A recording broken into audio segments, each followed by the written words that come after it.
all been beaten up by a girl before, haven't we, lads? Right, lads? Yeah? Right?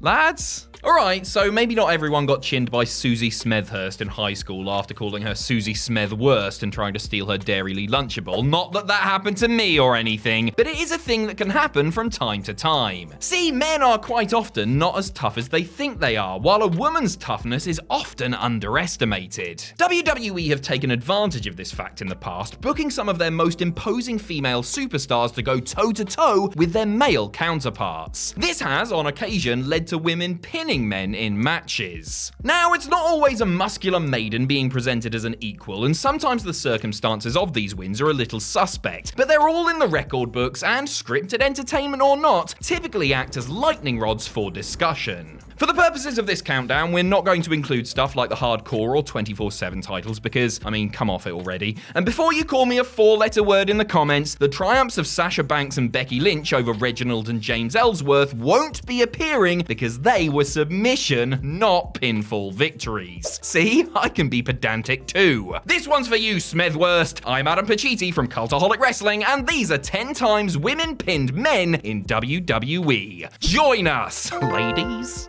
Number 10, Jacqueline.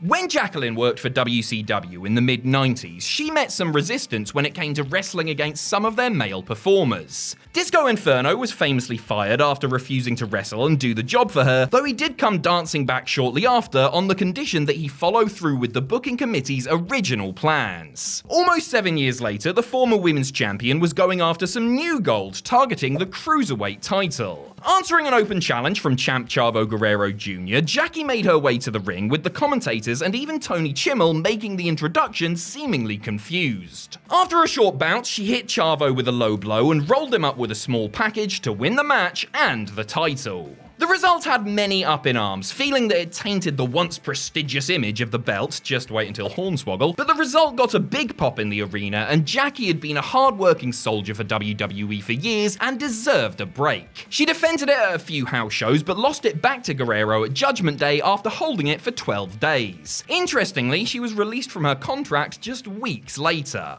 Number 9, Beth Phoenix. While in some cases it could be argued that suspension of disbelief can be hard as it pertains to women fighting men, nobody had to try particularly hard when Beth Phoenix faced Santino Marella. Though in real life Anthony Corelli had a background in judo, his on-screen persona was slapstick and he often served as butt of a joke. Phoenix, on the other hand, looked like she could hold her own with half the active roster, being well-built and much stronger than your average so-called diva. Making her return after an injury layoff, the Glamazon accepted Santino's open challenge and dominated their brief bout, winning with a roll-up after the Milan Miracle missed a corner charge. The match proved to be significant in the storylines as it looked like they would continue their feud, but rather began a storyline romance and began teaming together as Glamorella. This all regrettably led to the emergence of Santina and a feud between Beth and Santino's alter ego. They, Phoenix and Santina, then met at Backlash 2009, though Beth was unsuccessful on this occasion after being chopped in the head before the bell by the Great Khali. She got her revenge in the 2010 Royal Rumble match when she entered it and eliminated the Punjabi Playboy. Number 8, Sable. While Jacqueline and Beth Phoenix were both legit tough women with years of wrestling experience, Sable was brought to the company to strictly act as eye candy, at least initially. Coming in as a bonus with her then-husband Mark Mero, Rena Mero had everything that WWE looked for in their females at the time, exuding the sex appeal that sent those horny Attitude-era fans into a big stiff frenzy. She couldn't bump or perform a suplex or anything like that, but got over simply walking her man to ringside or parading around in barely there outfits. Eventually, Sable's popularity began to affect Marvelous Mark in the storylines and he grew jealous, refusing to let her go out in front of millions of people wearing G-strings, the big stupid idiot. This led to their on-screen breakup and a series of angles and matches, including one where Sable hit him in the Johnny B. Bads and dropped him with a powerbomb, which supposedly convinced top star Steve Austin to stay well away from Mero, scuppering a mooted feud. The blonde bombshell lost a loser leaves town match to her hubby at Over the Edge, but returned and pinned him in a mixed tag match at SummerSlam with a little help from her partner Edge. I wonder if Brock would do the job for his missus. Number 7, Stephanie McMahon. Look, Stephanie McMahon basically has a license to do whatever she wants to do on WWE TV, right? Her father owns it, she's worked there forever, and has been in an influential position behind the scenes for around 2 decades now. If she desired, she could walk on SmackDown tomorrow and pin Roman Reigns 1, 2, 3 clean in the middle. But they would never do a thing like that, would they? WWE wouldn't put the billion-dollar princess over the hottest star in the company, would they?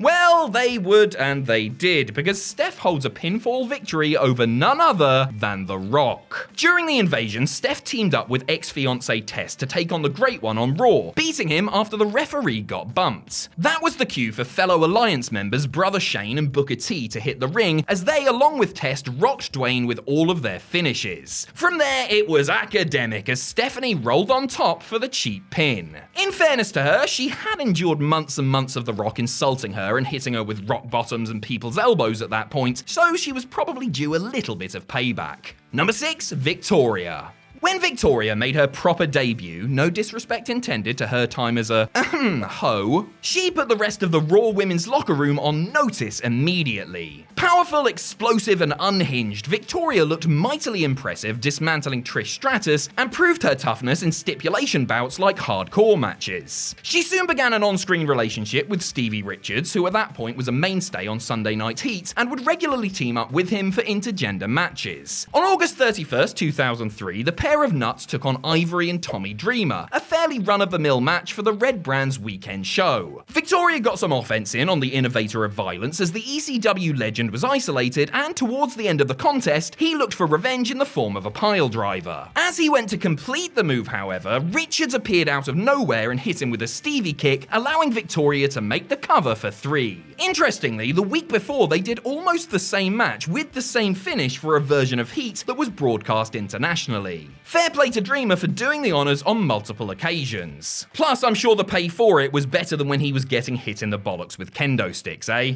Number 5, Molly Holly.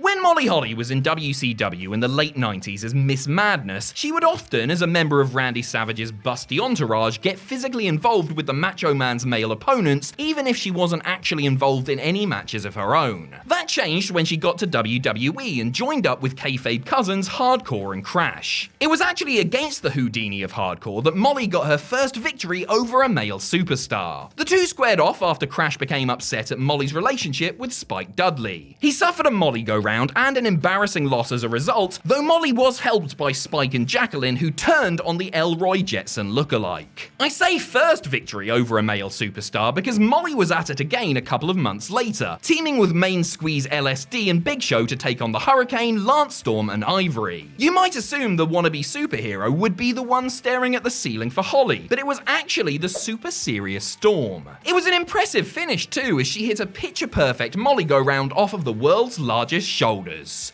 Number 4, Chyna.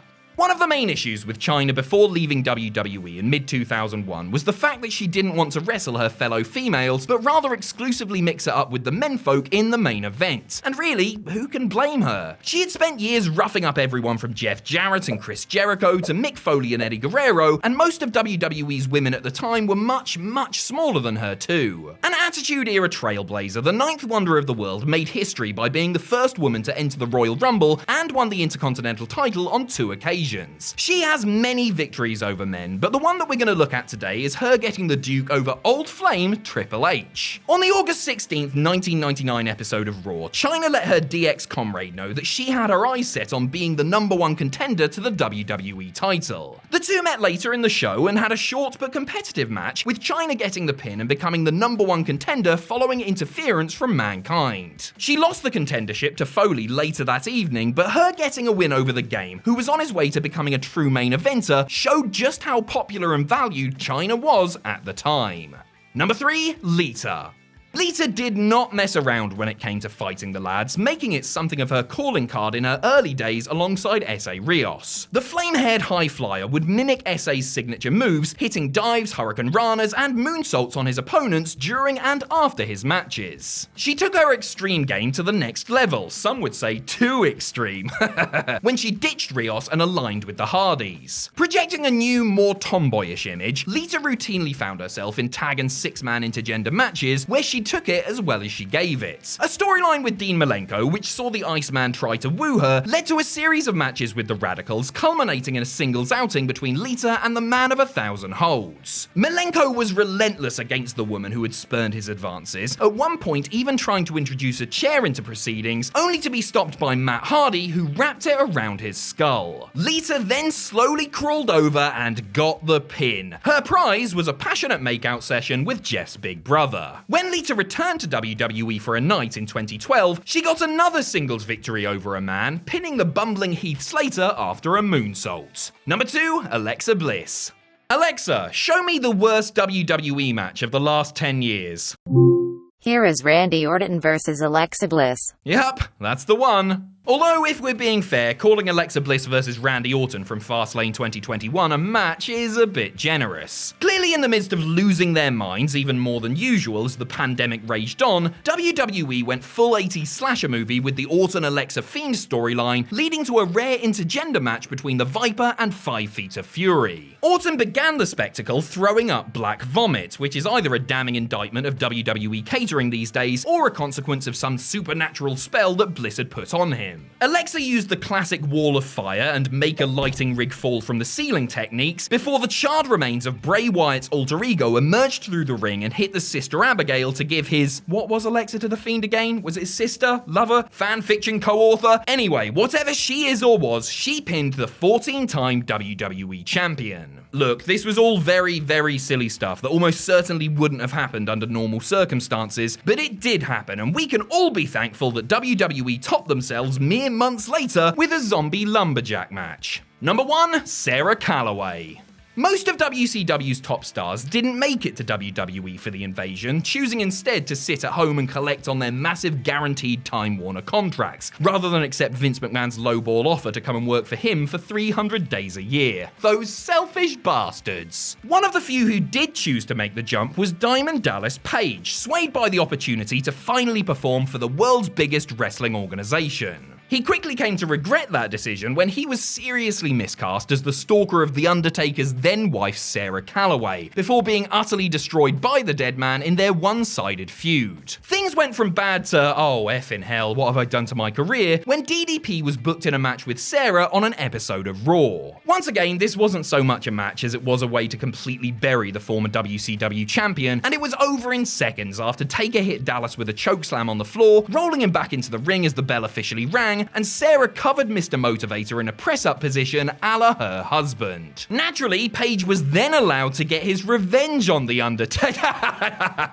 No, he wasn't. But hey, it's good to laugh again, isn't it?